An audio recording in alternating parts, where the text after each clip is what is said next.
Mergem mai departe și o invit în fața dumneavoastră pe următoarea invitată din Constanța, Granzulea Elena. De această dată ne va cânta balada ciobănească și Geampara, Vino bade iară, iar din repertoriul Nataliei Șerbănescu, Eu sunt fată dobrogeană. Granzulea Elena!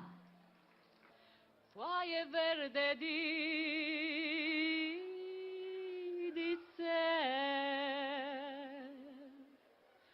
foaie verde didițe,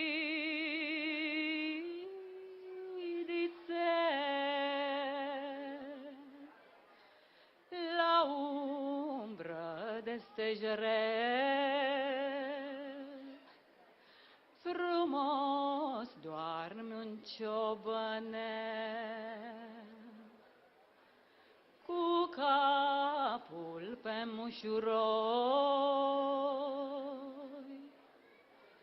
cu ochii numai la oi.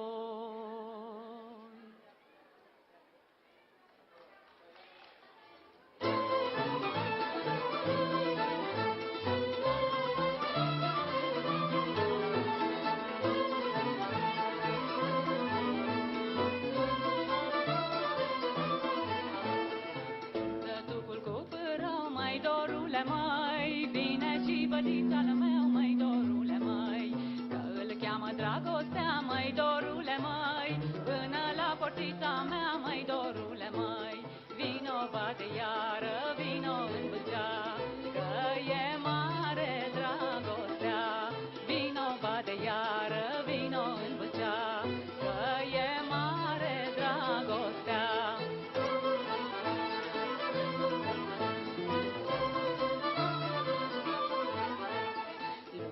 Mi l-a luat, măi, dorule măi, într-o seară n-a lăsat, măi, dorule măi, drumul nu i-o mai fi dat, măi, dorule măi, ori pe mine m-a uitat, măi, dorule măi, vino bate iară, vino în Vâlcea, că e mare dragostea, vino bate iară, vino în Vâlcea, că e mare dragostea.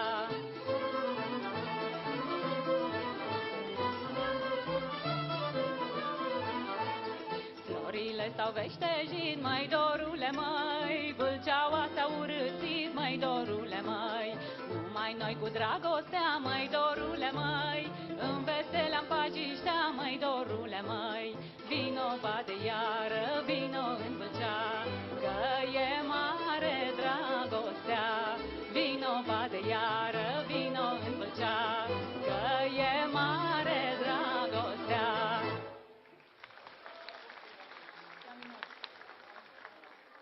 Struguraș de agereană, eu sunt fată dobrogeană. Struguraș de agereană, eu sunt fată dobrogeană. M-a făcut mama la soare, dadă, dulce dadă. Între Dunăre și mare, dadă, dulce dadă. M-a crescut mama la soare, dadă, dulce dadă. Între Dunăre și mare, dadă, dulce dadă. Elena Granzulea!